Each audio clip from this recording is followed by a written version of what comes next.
Assalamualaikum warahmatullahi wabarakatuh. Apa kabar mahasiswa semuanya? Semoga semuanya dalam keadaan sehat walafiat. Yang sedang menunaikan ibadah saum Ramadan, semoga diberikan kekuatan untuk bisa menyelesaikan amalan-amalan ibadah dan mendapatkan keberkahan dari Allah SWT.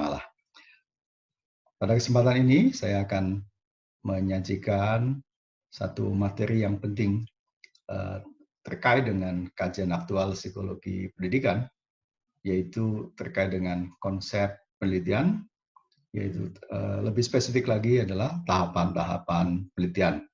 Ketika kita memahami dengan jernih bagaimana melakukan penelitian, apa saja tahapannya, kita akan menjadi mudah melaksanakan keterampilan itu. Saya akan menayangkan paparan melalui PPT.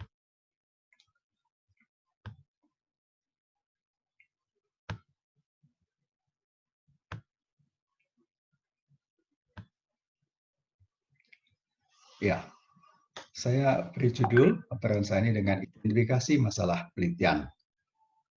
Dari buku-buku yang ditulis oleh ahli riset, kita ditunjukkan bahwa kegiatan panjang penelitian itu melalui beberapa tahapan yang kita akan lalui. Saya akan tunjukkan, ya, ada 5 tahap. Wanita ini kita analogikan sedang melakukan penelitian, dia akan melalui tangga 1, tangga 2, sampai tangga yang kelima. Jadi tahap 1 kegiatan penelitian adalah kegiatannya adalah mengidentifikasi masalah yang penting dan visible untuk diteliti. Penting dan visible untuk diteliti. Penting itu artinya ada manfaatnya, dan visible itu artinya bisa dilakukan. Kalau penelitian itu tidak penting, tapi bisa dilakukan, tidak boleh. Penelitian itu penting, tapi tidak visible, tidak bisa. Nah, jadi ini harus menyatu. Yang diteliti harus sesuatu yang penting, dan dia juga doable, bisa dilakukan. Ketika tahap 1 sudah selesai, baru kita melangkah tahap yang kedua, menyusun proposal. Jadi, menyusun proposal itu baru bisa dilaksanakan setelah peneliti melakukan identifikasi masalah penelitian. Menyusun proposal selesai, tahap ketiga adalah melakukan pilot study. Pilot study ini kalau pada penelitian eksperimen, dia menyusun instrumen penelitian, instrumen pengumpulan data, divalidasi sampai ketemu instrumen yang valid dan reliable, lalu baru lanjut keempat, melakukan penelitian yang sungguhnya, penelitian utama. Dan akan diakhiri dengan langkah yang kelima, yaitu menyusun laporan.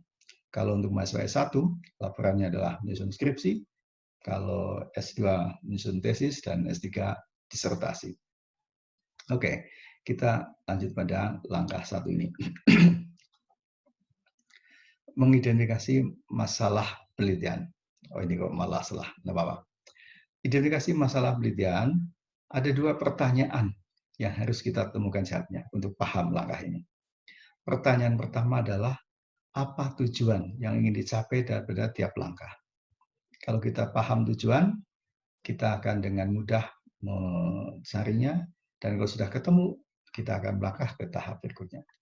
Tujuan dari identifikasi masalah penelitian adalah menemukan masalah yang penting dan visible untuk diteliti. Ukurannya adalah kita menemukan masalah yang penting dan visible untuk diteliti. Jadi, tahap 1 ini akan kita tinggalkan. Kita akan lanjut langkah kedua kalau kita sudah menemukan masalah yang penting dan visible untuk diteliti. Pertanyaannya, yang kayak apa itu masalah yang penting dan visible untuk diteliti itu? Ukuran penting adalah manfaat. Penelitian dikatakan penting kalau hasil penelitian yang dilakukan itu adalah memberikan manfaat. Artinya pengetahuan yang didapat dari hasil penelitian itu mendatangkan manfaat.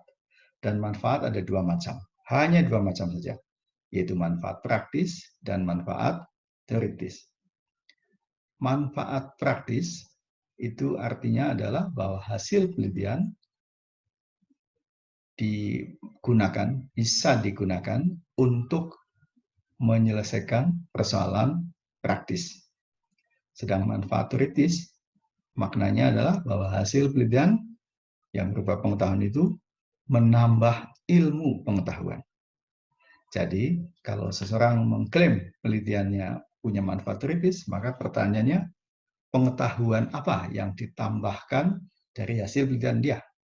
Kalau sebelumnya sudah banyak pengetahuan tentang itu, kalau dia melitang itu berarti sejatinya dia tidak menambah pengetahuan dan sejatinya tidak memiliki manfaat teoritis. Lalu yang manfaat praktis. Manfaat praktis ini ukurannya adalah berguna untuk menyelesaikan persoalan praktis. Kalau kita melakukan penelitian, lalu hasil penelitiannya bisa digunakan, misalnya di sekolah ada persoalan murid-murid yang efikasinya rendah. Lalu hasil penelitian itu menunjukkan bahwa ada sejumlah faktor yang menyebabkan efikasi itu bisa ditingkatkan atau sebaliknya bisa rendah. Nah, pengetahuan tentang efikasi itu berguna untuk mengatasi masalah efikasi, walaupun menyelesaikannya masih belum selesai. Itu baru ditunjukkan, oh, efikasi ini akan bisa diatasi dengan membantu anak melalui pengalaman unaktif, mastery unaktif, mengalami keberhasilan secara langsung. Nah, lalu disarankan guru menyusun satu rancangan tugas, diberikan pada siswa mulai dari yang tingkat kesukarannya tidak terlalu tinggi, yang anak tertantang tapi dia masih sanggup. Nah, lalu itu yang disampaikan, maka dia akan meningkat. Manfaat praktis ukurannya adalah berguna untuk menyelesaikan masalah praktis. Sedang manfaat teoritis ukurannya adalah pengetahuan hasil penelitian itu menambah ilmu pengetahuan. Tadi saya sebutkan sebelumnya nggak ada pengetahuan itu, lalu sekarang disumbang dengan penelitian ada. Jadi saat sekarang misalnya ketika muncul pandemi COVID-19 ini, ada peneliti yang menemukan vaksin untuk COVID-19. Nah, temuan itu punya manfaat sudah pasti.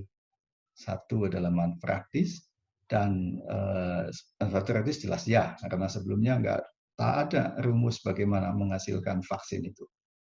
Nah, jadi penemuan vaksin untuk COVID-19 ini ya punya manfaat teoritis, ya punya manfaat praktis. Lalu bagaimana membuat penelitian yang punya manfaat teoritis? Kata kuncinya pada latar belakang peneliti harus mengungkapkan adanya gap teori, ada kekosongan teori.